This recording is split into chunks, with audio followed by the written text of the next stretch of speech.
Ekintzara sindikalaren aldeko apostua da gurea.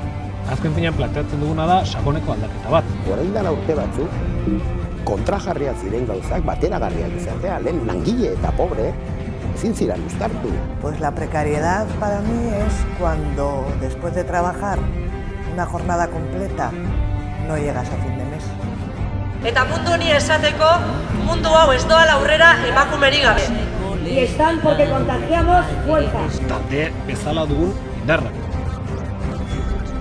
Cada generación ha tenido sus retos.